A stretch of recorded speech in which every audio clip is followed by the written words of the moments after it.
There's a transfer portal linebacker that's out there right now that could change Ole Miss's season for the better. We got all the gossip on that.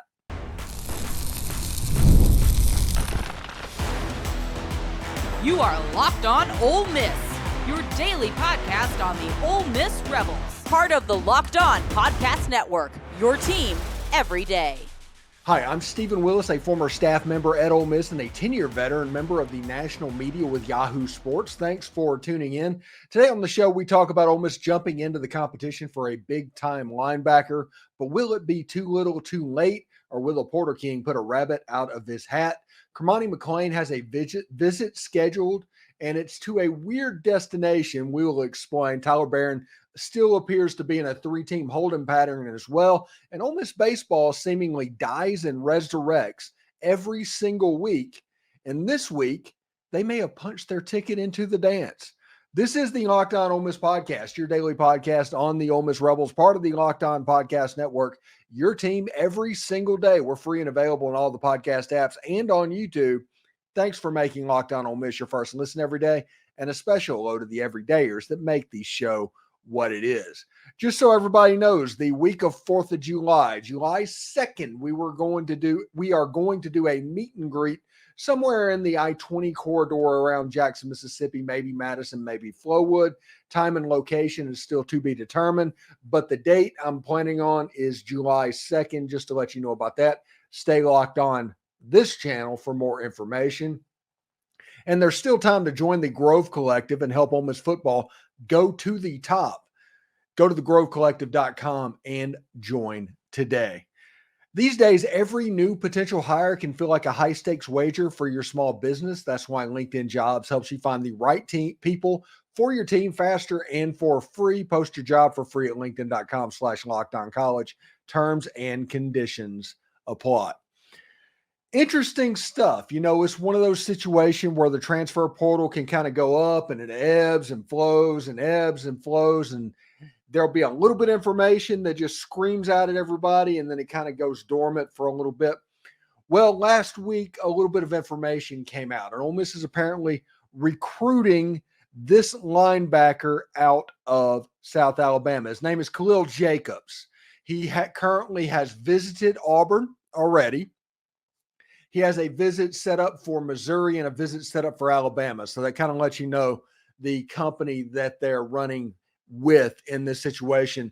But they said that another SEC school has joined the party a little bit, and it looks like that SEC school is Ole Miss. Now, it might be a situation to where people around Oxford are looking for players to play next to Chris Hall. Maybe they don't think Sunteam Perkins is ready to be a full-time linebacker, or TJ Dudley. Maybe that means that they're going to play a little bit more in that jack-type position, and they're going to use him on the line of scrimmage. Maybe they're just looking for another ball player. But this linebacker, with what he can unlock in the front seven of Ole Miss's defense, has a chance to be the difference between winning 10 games and winning 11 games in 2024. He's that good of a linebacker. He is that quick twitch. He is that really good. And playing next to a Chris Hall and in front of that defensive line that is Princely Amon-Mielen, Walter Nolan, J.J. Pegues, and Jared Ivey, he has a chance to come into Ole Miss if he decides to go there and do a little bit of work. It'll be really interesting stuff. This was the tweet from Pete Nakos last Friday. He said South Alabama Khalil Jacobs tells On3 Sports that he plans to reschedule his Alabama and Missouri visits. A new SEC school has entered the mix too. That school is Ole Miss. He tallied 56 tackles, 8.5 tackles for loss, 3 forced fumbles, and an interception. And you look at his numbers right there. Really good stuff playing at South Alabama. Now, the important thing that people need to realize with him at South Alabama is his head coach from South Alabama is now the defensive coordinator at Alabama. That is the reason Alabama is always going to be a threat. He is a panhandle kid, I do believe, okay, from Florida, which means Auburn would be a little bit close to home. The one that doesn't make sense is Missouri, but Missouri and Ole Miss, they're kind of NIL juggernauts. So that's the reasons that they're probably popping up on the list as well. All of these teams, with the exception of Auburn, have playoff aspirations going into 2024, with Ole Miss having the best odds, probably Missouri the second best odds if we're going to be realistic, and then Alabama the third, and then Auburn, they've got Texas bowl odds. Let's just be honest about that. But we'll see what happens. This is a really good linebacker. You put on his film against Tulane, and you can see the quickness blowing off the ball. He's a player that I think would line up besides Paul, and they would provide enough contrast that the defense overall would become more effective, because it wouldn't be a set way to deal with Ole Miss's linebackers. The defensive line is going to be Bears. Everybody knows that. Whenever you have Princely Olen, when you have J.J. Pegues, when you have Walter Nolan, when you have Jared Ivey, you know that the front seven is going to be a Bear. But how do you deal with the linebackers? How do you get to that next level? And we talked about all the time that Pete Golding's goal going into the season is both interior defensive linemen demanding a double team. We talk about that all the time. Both interior defensive linemen demanding a double team that takes bodies off your linebacker, that takes bodies off your ends, and it allows you to be more havoc of a defense than you would normally be. So it's going to a lot depend on if J.J. Pegues can demand a double team, because I know Walter Nolan is going to. If you don't double team Walter Nolan, he will wreck your game. Whatever you're playing, whatever you want to do, if you want it blown up, don't double team Walter Nolan. So if they are double teaming Walter Nolan and J.J. Pegues, if they're the recipients of the double team, that means that the linebackers are going to be free to move side to side. Chris Paul is already a very good sideline to sideline linebacker. He's 230 pounds, can legit run. He is an athlete. He is somebody that is going to make this defense better. You add Khalil Jacobs to that mix to play beside a Paul. And all of a sudden, you can do some different stuff. I think Khalil Jacobs would be a really interesting blitzer. Remember, if the offensive line is being taken up by that defensive line and you're going to have free runners, explosivity is now a benefit. And Ole Miss has some players that can do what they need to do. I mean, you're going to see Santarin Perkins playing in the middle. You're going to see TJ Dudley doing that. But I'm talking about the kind of full-time, the one that you can count on when it's 1st and 15 against Furman, who is going to line up beside Chris Paul. That I think that is a piece that could benefit Ole Miss. And I know everybody's going to say, well, the linebackers are good. We're fine. Why are we keeping on doing this? There's going to be somebody in my comments complaining that Ole Miss is still recruiting players. And the answer is, if you stop recruiting players, you're going to lose your job. You have to always consistently try to get better. You're either getting better or you're getting worse. You're never staying the same. Coach David Cutcliffe used to tell everybody that. And it's absolutely the truth. Lane Kiffin is a person that he will overstock rooms. And there's several reasons behind why he needs to do that. One of which being that Ole Miss is always one transfer portal away from being in dire straits.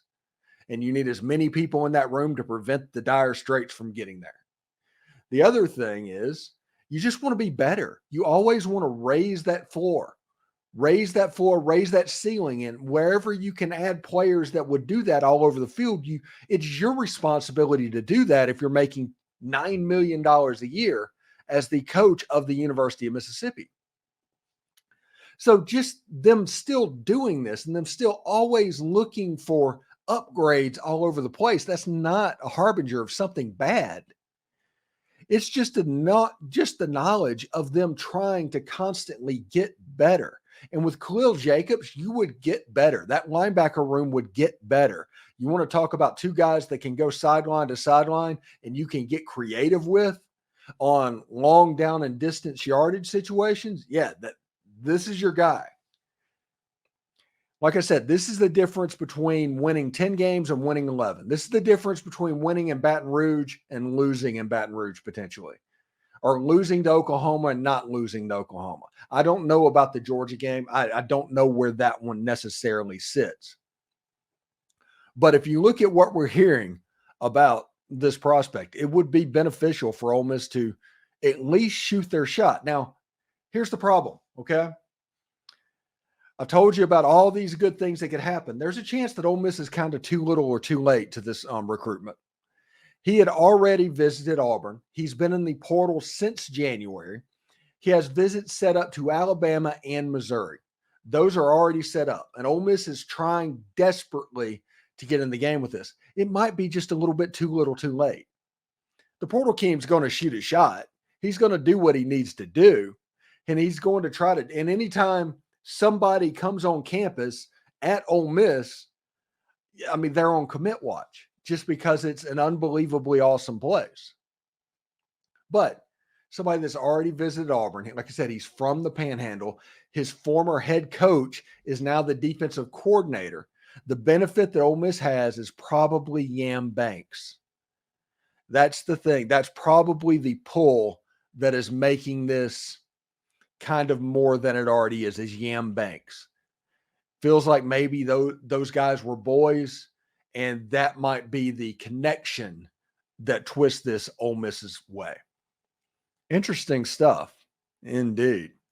Anyway, thanks again for making the Locked On Ole Miss podcast your first listen of the day. Cormani McClain is set to visit Florida, and after his high school recruitment, this is going to be awkward to say the least.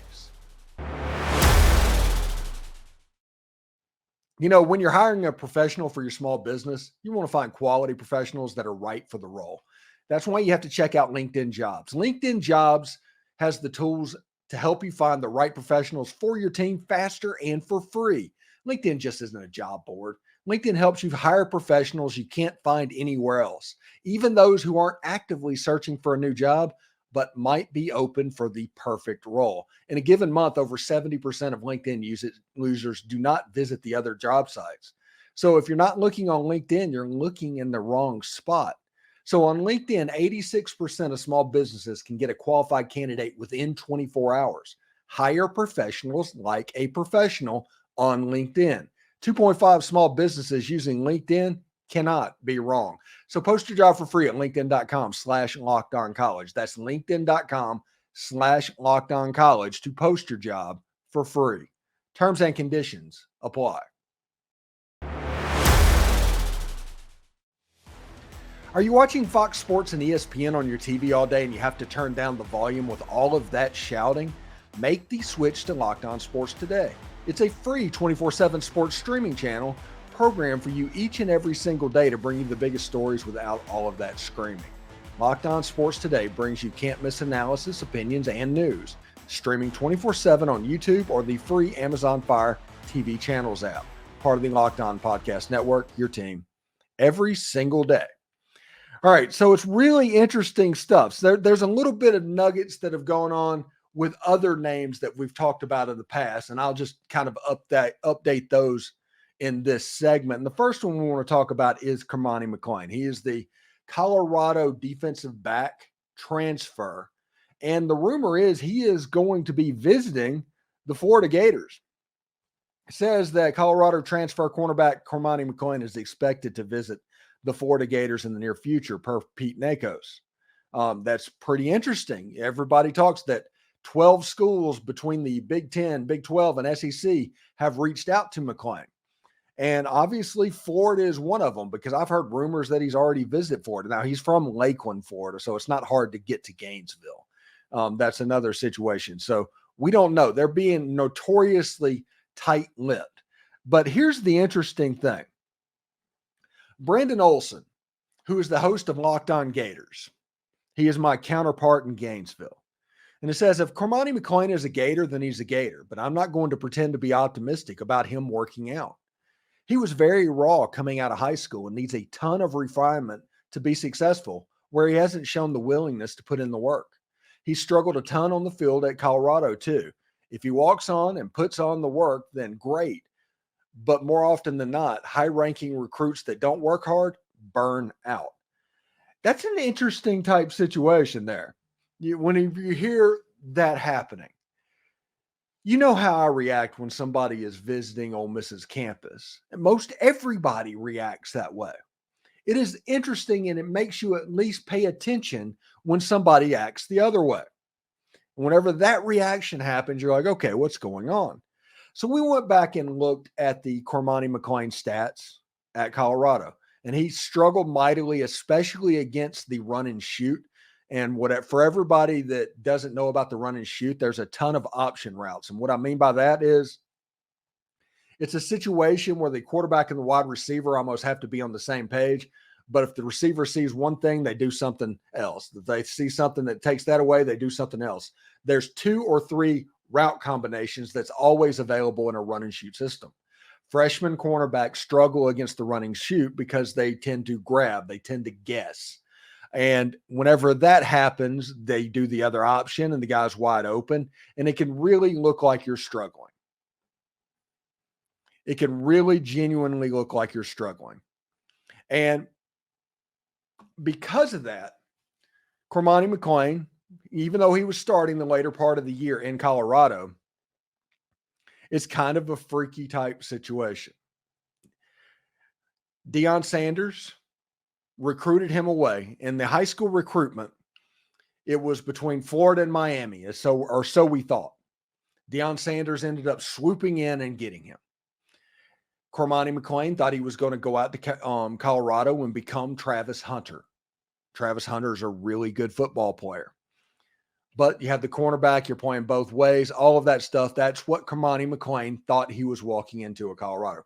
That never materialized. And for whatever reason, Brandon Olson from Locked On Gators says it's a work ethic thing, but Deion Sanders wished him well and said, hey, we couldn't get it to work when he was here. Hopefully he finds a place where you can.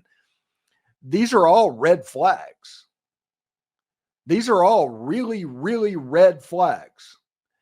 Now, Ole Miss, if they're recruiting him, they're not recruiting him to start. They're recruiting him to get into the culture.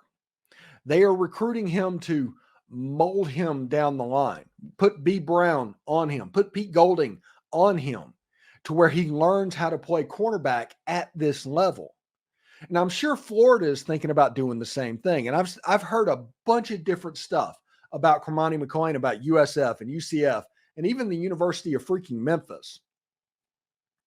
This camp is notoriously quiet. But if he is actually visiting Florida, maybe it's a bygones be bygones type situation. Maybe Miami is the one that he burned the bridge when he went to Colorado. That I'm not 100% sure of. But if he goes to Florida, I don't expect him to be a major contributor from the jump. I just don't. I mean, even though you have Ron Roberts down there as the head coach of the defense, to go with Austin Anderson as the defensive coordinator, I just don't see it. But he's a really good player, and he would be really worthwhile to get for anybody that gets him. I just don't know if it will be for 2024. That's my opinion. He's a really good football player. If you go back to the Under Armour All-American game, and this is an example of why he struggled against Washington State in that run and shoot, Aiden Williams put on a double move and absolutely cooked him in that game. A better pass, and it's a walk-in touchdown. So there is some development that needs to happen, but he's a tall, long, wide receiver or cornerback that has a chance to be special. He does. He has that type of ability. But as Brandon Olson says, if he's not willing to put in the work, it could be problematic. Now, the other one is Tyler Barron that we've heard about. And Tyler Barron is kind of in a holding pattern at the moment. You hear Miami Hurricanes are in on him. You hear that the USC Trojans are in on him. He's officially visited both places, and Ole Miss has remained in contact. He does not have to visit Ole Miss. He was there in January. He's seen Ole Miss. He committed to Ole Miss. He is very well aware of what is in Oxford, Mississippi. So it doesn't matter if he goes this spring to Ole Miss or not. Ole Miss has visited him in home. The communication is open. We'll see how that goes. But Miami has a little bit of cash, and Mario Cristobal needs to win right now. That's what's going on there. Tyler Barron is probably the best defensive lineman in the portal. This is going to be a fight.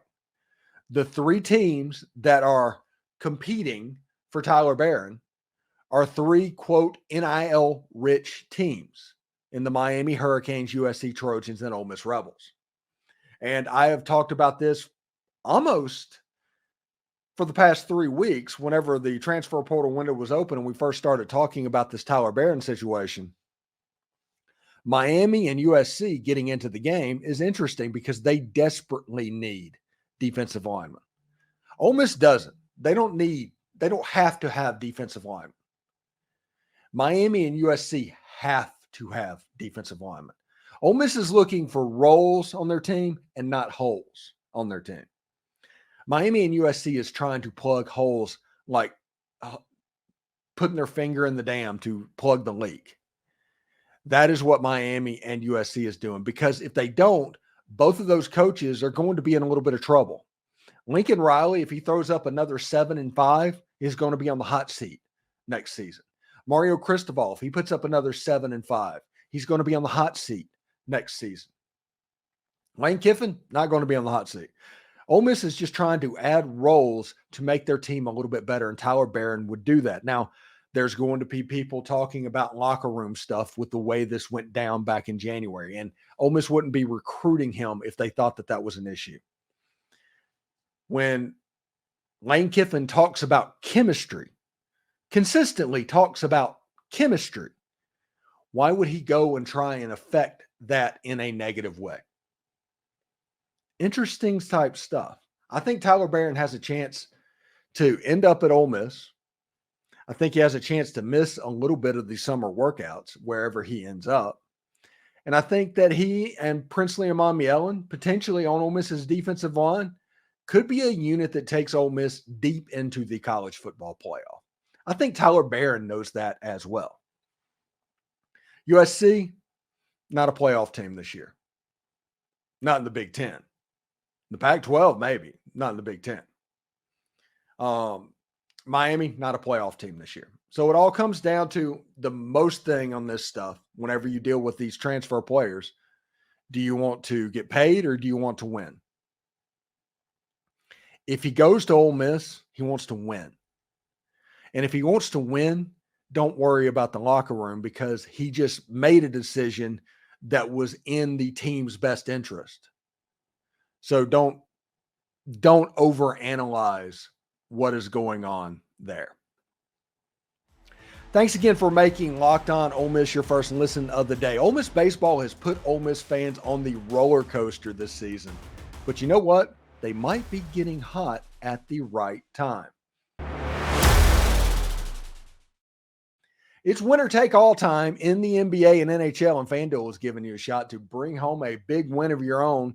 Now would be a good time to hammer FanDuel's over-under of 9.5 for Ole Miss wins if you want to do that. Also, you can get Ole Miss to make the playoff at about minus 122 if that is up your alley as well. Right now, new customers can get $150 in bonus bets with any winning $5 bet. That's $150 in spreads, money lines, and player props, and more. Visit FanDuel.com/lockedon to make every playoff shot count. FanDuel, it's America's #1 sports book. Locked On has launched the first ever national sports 24/7 streaming channel on YouTube, and now it's also available on Amazon Fire TV and the free Fire TV channels app. Locked On Sports Today is here for you 24/7, covering the top sports stories of the day with the local experts of Locked On, plus national shows that cover each and every single league. Find Locked On Sports Today, now available on the free Fire TV channels app. Be part of history. So, Ole Miss baseball has been putting fans on the roller coaster all season. I mean, it's nuts. All the way, you're up, you're down, you're up, you're down. You know, NCAA tournament, okay, this is over. NCAA tournament, and it just happened over and over again for the span of about 6 weeks, if we're going to be completely honest. Well, just a heads up, as I record this, Ole Miss has not played game 3 against A&M. So Ole Miss could end up sweeping Texas A&M. They can end up winning the series 2-1. But no matter what happens at this point, Ole Miss still has a realistic chance to make their way into the NCAA tournament. It's not guaranteed, but a realistic chance. And it's a situation to where if Ole Miss won one game, if they won the game last night, they only need one game in Baton Rouge. If they lose that game, they would need 2. You don't need to sweep anymore. It's not a math problem that's difficult. It is something that is manageable, and Ole Miss has the ability to do that. If they come out and play like they did against A&M on Friday and Saturday, this Ole Miss baseball team has a better than average shot of pulling off 2 wins at Alex Box Stadium. 13 wins is probably the bottom level that Ole Miss needs to hit. But if Ole Miss were to have won that game last night, then they just need 1 win at LSU. And you have to like the position you're in, because where Riley Maddox is dealing right now and Liam Dole is really shoving, and you've got Andrew Fisher and Luke Hill and all of them, if they can just play defense for a weekend, they'll find themselves as a number 3 seed in some regional somewhere. Maybe in Miami. Who knows? Because Ole Miss has done that before recently. Went in as a 3 seed, won the regional, and ended up winning the national championship. That's happened before. But Ole Miss getting into the dance is the most important thing, because right now the math problem isn't bad. We talked about going into the Texas A&M series that this whole thing is a math problem and it's not a good one. Well, Ole Miss getting 2 against A&M has just made the math problem a manageable one. It's one that can be done. And as I record this, 4 games to get 2 wins, playing 500 baseball is not out of the realm of possibility. We'll see. It's one of those situations. I did not want to stay up to 10, 11 o'clock recording the post-game show of, after what's going on in the baseball game. Most of the time on Sunday, the game starts at 1 o'clock and we already are aware of what's going on right now. But if it happens, it's irrelevant, because whether Ole Miss won or lost that game last night, Ole Miss still has plenty of opportunity to make the win total necessary to get into not only the SEC tournament, because that's almost a foregone conclusion at this point, but also an NCAA regional. And it will be interesting to see exactly how that lines up. And it's so weird if you think about it. What has Ole Miss been run ruled like 5 or 6 times over the course of this season? Now, they've won some impressive games, and there's a couple of games that they let get away. That's the difference between them finishing this baseball season, 13-17 and 16-14. You can realistically look at some of the games that they, quote, gave away. So it's interesting. I recommend people not riding the roller coaster with Ole Miss baseball. Just enjoy the games that's going on and try and figure out what's going on and seeing how they're going to get into the tournament. Because Ole Miss right now probably has at least a betting even shot of getting into the NCAA tournament. So we'll see exactly what happens. I don't know what regional they would end up on. As a 3 seed, they could end up out at Oregon State or something like that. So we'll see exactly how that goes. And I'm pretty fired up about what can happen. And Mike Bianco and everything. Hey, we had shows after Wednesday night talking about, hey, you put us out of our misery, right? Well, not so fast. Andrew Fisher is still hitting bombs, and they're getting pitching and defense happening at just the right moment. So we'll see how that goes as well. Thanks again for making the Locked On Ole Miss podcast your first listen. We have the most perspectives surrounding Ole Miss sports, and this is one of the many reasons why we are the number 1 Ole Miss podcast, and thank you for that. This week's podcast topic will be the top Egg Bowl games / moments. But for your second listen, Locked On has launched their first ever national sports 24/7 streaming channel on YouTube. Locked On Sports Today is here for you 24/7, covering the top sports stories of the day with the local experts of Locked On, plus our national shows that cover every single league. Find Locked On Sports Today, now available on the free Fire TV Channels app. For those of you on YouTube, we'll send you there right now. Howdy toddy, everyone.